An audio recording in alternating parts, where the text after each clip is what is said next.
friends, and welcome back to my channel. Today, I'm going to show you how to make a sweet and simple hat sized for a newborn. This is going to be a typical newborn size. For this project, you're going to need some yarn. I've got this number 3 weight acrylic in this adorable colorway. Isn't that sweet? You're also going to need a crochet hook. I'm going to be using a 4.5mm hook today. You'll also need some scissors, as well as a yarn needle to sew it together in the end, as well as to weave in your ends. So gather your supplies and let's jump in. We're going to begin this project with a little bit of a tail. I'll be leaving about 12 inches of yarn at the end. This is going to make it a little easier for us to sew it together as well as drawstring the top, but don't worry about that yet. Just leave a little bit of a tail. Then I'm going to start with a slip knot and a chain of 21. 1, 2, 3, 20, and 21. Oh, it's so small. Newborn babies are so small. So this is going to be the height of the hat. This is around 4 inches. You want it to be somewhere between 4 inches and 5 inches. So if you're using a larger hook than me, you may not need 21 stitches. Just keep it in mind, you want this chain to be between 4 and 5 inches long. Now, in the second chain from the hook, 1, 2, I'm going to do a single crochet. So insert the hook into the stitch, yarn over and pull up a loop. There's 2 loops on the hook, yarn over and pull through both loops. Then I'm going to single crochet across the row. 1 single crochet in each chain stitch all the way across. Here I am coming up to the end of my first row. Your row, if you're doing what I'm doing, is going to end up with 20 stitches in it. So I'm just coming up, there's number 19. And here is number 20. The first stitch is always a little snug for me there. And there is our first row. Just a row of single crochets. Nothing special, nothing fancy. Now, next, we're gonna start with a chain 1 and turn the work around. Now, in the first stitch, we're going to go ahead and put a normal single crochet into the first stitch. So both loops on the hook, yarn over and pull up a loop, yarn over, pull through 2 loops. Now we're going to be working in the back loop only. So you can see we've got 2 loops here. The V of the stitch, do you see how it looks like a little V?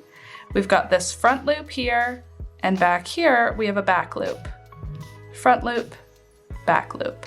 Normally when you're crocheting, you go through both, like that, because from the front you see it as the top of the stitch, like this.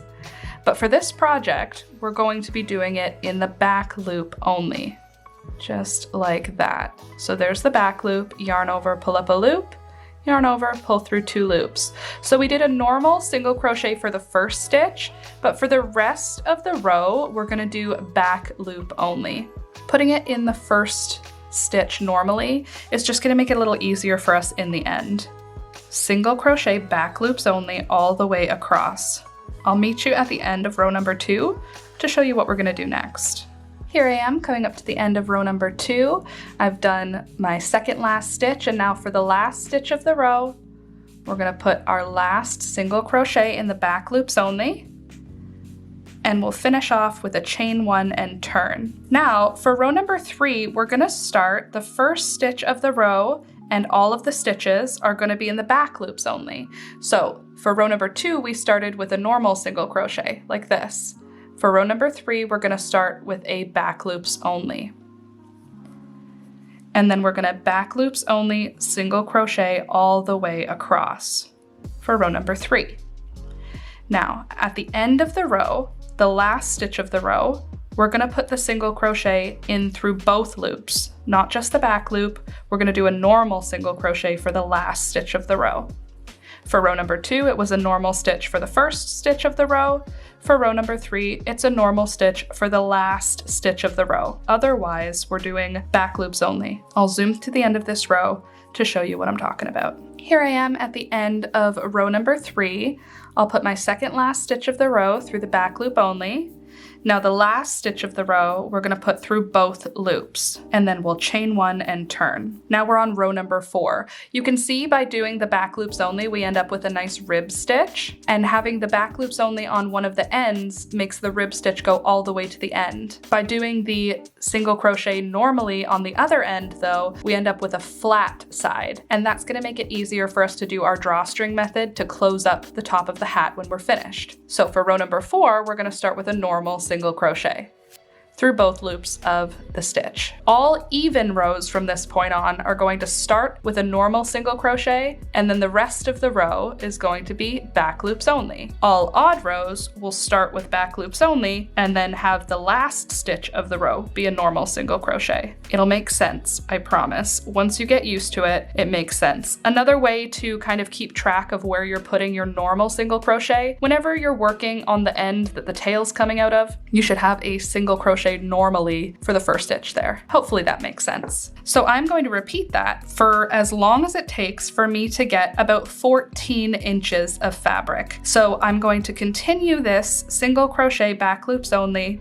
except for the first stitch of the even rows and the last stitch of the odd rows, until I have 14 inches. I'm gonna zoom through the rest of this part because it's just a repeat of those 2 rows, and I will meet you back here to show you what we're gonna do next to put this hat together. All right, I've just finished my 14 inches of fabric, right around 14 inches, and it is just about 4 inches. It'll stretch though, it's okay. And this looks like it's gigantic to me. Like for a newborn, that seems huge, but it's going to be round, not flat, because it's going to be on a giant newborn head. And their heads are bigger than you think, at least from my experience. I think that a newborn's head is like this big, but they're bigger than that. So with the hat on, it's gonna fit. Don't panic. I'm not worried. You don't need to worry. Okay, so I've just finished on a regular single crochet, and you can see we've got like a ruffly end on one side. If I hold it up to the camera, you can see it goes like up and down with the rib stitch. But the side that has the regular single crochets is perfectly flat. Nice and flat and straight versus bumpy. Do you see the difference? Maybe I can hold them up at the same place. See the difference? Straight line, ruffly line. Ruffly line is going to be the bottom part of the hat. Straight line is going to be the top of the hat that we're gonna drawstring closed. But first, we need to put it together. Let me just recount my rows so I can tell you how many rows this took me. Can you believe this is 74 rows? That is a bit much, but it's okay. That's what it's supposed to be. All right, so now what we're gonna do is we're gonna fold the work on itself with the tail side at the front. So we've got it folded up over itself like this. And then I'm gonna insert the hook into the first stitch with the tail. Let me zoom you in. So I'm gonna insert my hook into the first stitch where the tail is coming out from. And then I'm gonna insert it into the first stitch on the other side, like this. Then the working loop, I'm gonna loop it over, and I'm gonna pull the working loop through both stitches, just like that. Then I'm gonna chain one. Then I'll insert into the next stitch on the first piece, and the next stitch on the second piece, just like that. Actually, I'm gonna do it just through the back loops of the second piece. So, but through both loops on the first piece, and then through the back loop on the second piece, just like that. And I will complete a single crochet. And then insert into the next stitch on the first piece. You got both loops from the first piece, and now into the back loop only on the next stitch on the second piece. There we go. And then into the next stitch on the front piece, and the next stitch on the back piece, but just the back loop. Yarn over, pull up a loop, yarn over, pull through both. And that is securing our seam together. And I'm just going to single crochet across to join the seam, but in the second piece, I'm always only going into the back loop here, like that. And I'll just zoom through that, and I'll meet you when I get to the end of this row. Here I am at the end of the row, and in that last stitch, I'll put my hook into the first side, and then into the back loop of the second side, yarn over, pull up a loop, yarn over, pull through both loops. And now I'm gonna pull that nice and stretched out so that it's out of our way and it won't fall apart. And now you can see there is the seam. And from the other side, because we did one of the pieces back loops only, we end up with a perfect match. So you can't even see the seam from the right side, which is awesome. That is exactly what we want for this. Now, what we're gonna do is we're going to secure the hat our drawstring method now. Let me show you what I mean. So the side with the working yarn, just ignore that for now. And what we're gonna do is we're going to close up the top of the hat. So I'm just gonna stretch the hat vertically a little bit, just so that the stitches are all nice and stretched, just like that. Then I'm going to thread up my yarn needle with that long tail that we left at the beginning of our project. Thread that up just like this. And since I left it nice and long, I'm going to thread it so that I'm working with 2 strands of yarn. So I'm gonna just pull that tail so that I've got a little extra after the spot where it joins. Does that make sense? Now I'm going to weave around these top stitches. Let me zoom you in to show you how. So with my yarn needle, I'm going to go up and down through these stitches. I'm gonna go down to begin with, and then I'll come up through the next. Then down, then up, down, and up.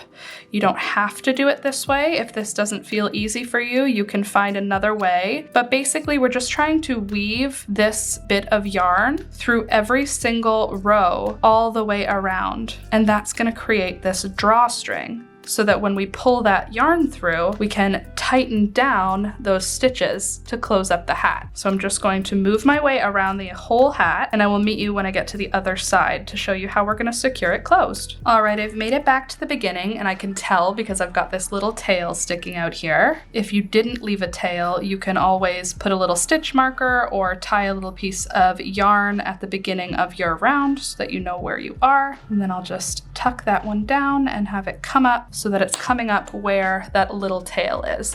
Then I'm gonna draw on the yarn, pulling that hole closed at the top of the hat. Now, once you get it as tight as you can, grab that initial tail and tie a knot with the tail that's attached to the needle. And you can pull a little bit tighter again. This part can be a little bit finicky because you really gotta yank on it, but you don't wanna break your yarn. That would be devastating. All right, there we go. So that's as tight as I can get it closed. So I'm just holding it really tight, and then I'm gonna tie a knot with that other tail, keeping it super tight because we wanna keep that hole closed. There we go, just like that. And now I'm gonna take my yarn needle and I'm just gonna grab a stitch across from where the needle comes out on the top of the hat, and I'm just gonna tighten it closed that way. And then I'll grab another stitch from another area of the top of the hat and pull that closed. And then I'll do something across from that stitch, pulling that closed. And I'm just gonna do that a few times just to kind of reinforce the closure at the top of the hat. We want that hat to stay closed. Then after I do it a few times, I'll tie it to that end again, do a nice double knot, and I'm basically just going to use this method to weave in my end. I'm not actually weaving in the end, I'm more sewing the top closed, but it's also acting as a way to weave the end in. And it's making sure that that top is going to stay closed. I mean, how much pull is going to go on a newborn's hat? Probably not very much. It doesn't need to be as strong as this, but this is going to allow it to be machine washed and kept for years and used on lots of different babies over the years. It'll be a strong hat that will last by doing just a couple extra steps. All right, now that is nice and closed tight. I'm gonna double knot it one more time, and now I'm going to actually weave this end in. I'm going to weave it in on that seam just by inserting the needle down and just weaving it where the seam closed up the little hat. If you hear that weird chitter chatter in the back, that's my birds. They're just feeling talkative. All right, and then I can trim the yarn here, and then I can trim that little tail, and there we go. Now the top is closed. Now let's get back to the edge to finish off this hat. We're gonna start by putting the hat right side out. So right now the seam is on the outside. We're gonna flip the hat so that the seam is on the inside. Look how cute this is. It still seems gigantic, but I promise it's not. Newborn heads are bigger than you think. At least they're always bigger than I think. Now we're gonna pick up the yarn again, the working loop. We'll pick that up in our hook, and we're gonna do a little bit of edge stitching in order to lengthen the hat just a little bit and taper it in just a tiny bit, just so it has a little bit more elasticity, I wanna say. And to do that, we're going to start by doing a chain of 1. Now, we're going to do a single crochet in each of the rows all the way around. So there's my first single crochet, and then the next row is right here. So that'll be my second single crochet. And then the third one right here, fourth one right here, fifth one right here, and we'll repeat that all the way around. 1 single crochet in each of the rows until we get back to where we start our row. And you can keep your single crochets pretty snug here. You don't need to have lots of looseness. We want a good tension for this part, just because it is going to create a nice structure for the edge of the hat. So I'll just single crochet around, just fiddle around. You'll figure out where to put your hook. It's not super important as long as you're consistent with where you're putting your hook on each row. The first stitch of each row, all the way around. I'll zoom through and I'll meet you at the end of the round. All right, here I am coming up to the end of that round. This is where my first single crochet is. So I'm going to join the round here with a slip stitch, and then I'm gonna chain 1, and I'm gonna do another round of single crochets. Just 1 single crochet in each of those single crochets from the previous round we just did. And this is gonna be our last round of single crochets on this hat. We're very close to being finished at this point. I am going to do a little bit of finishing stitches on here. So I'm gonna zoom through my single crochet round, and I'll meet you back here to show you how we're finishing this thing off. All right, here I am at the end of that second round of single crochets. I'm gonna join the round with a slip stitch, and now I'm gonna go around this entire project with slip stitches. And that is how I'm going to create this nice little detail at the edge of the work. So I'm gonna do slip stitches all the way around, which just means I'm gonna insert my hook into the stitch, yarn over, pull through the stitch and the loop that's on my hook. Insert into the stitch, yarn over, pull through. Insert into the stitch, yarn over, pull through both loops on the hook. And I'll just repeat that all the way around, and you'll see it creates this nice little sort of braided edge detail, and I think it just looks really cute. So I'm gonna do that all the way around, and I'll meet you when I get to the end of the round. All right, I made it to the end of my slip stitch round. I'll pull my last stitch through, and then I'll trim my yarn here, pull that through, and I'm gonna weave in that end. And then guess what? Ta-da! It's finished. Okay, so this is about 13 inches in circumference, and a newborn baby head is supposed to be about 13 or 14 inches in circumference. So 13 inches is how big this ball of yarn is. So this is my rough baby head size for this hat. You can see before we put this thing on, it's nice and loose and stretchy, so it can fit over a gigantic baby head, but we don't want it to be too snug because you don't want baby's head to be being squeezed, you know? This is great for taking baby home in because it's nice and soft, nice and stretchy. We did that single crochet 2 rounds at the end, and then we did the slip stitch round, and that just kind of helped to keep the structure nice and round. And we've got that seam here on the inside, and then the joining of the round on the inside. So the outside has that nice round crown shape. Now, on a 13-inch head, we can see, oh my God, that's so cute, that it's gonna fit a newborn perfectly. A little bit of room around here. I think it's gonna fit just perfectly. Oh, so freaking sweet. Anywho, friends, let me know what you think. I love the back loops only single crochet for this. It just makes it have that little bit of extra stretch and a little bit of extra whimsy by having a texture other than just a plain single crochet. And I think this one is a great beginner project. It's easy, simple stitches, and as long as you use a soft yarn, it's gonna be perfect for baby. Anyways, friends, Thank you so much for watching. I really hope you enjoyed this one. Thank you to everyone who's supporting the channel this month. Here is the list of channel supporters. You guys are awesome. I appreciate you. If you would like to support the channel also, check out the links in the description box down below for all the ways to show your support. If you like this video, don't forget to click the thumbs up button, and if you're new, subscribe. I put out new tutorials every single week, and I live stream Mondays, Wednesdays, and Fridays from 9 a.m. until noon Eastern time. All right, friends, that's all I've got for you today. I'll see you next week. Bye!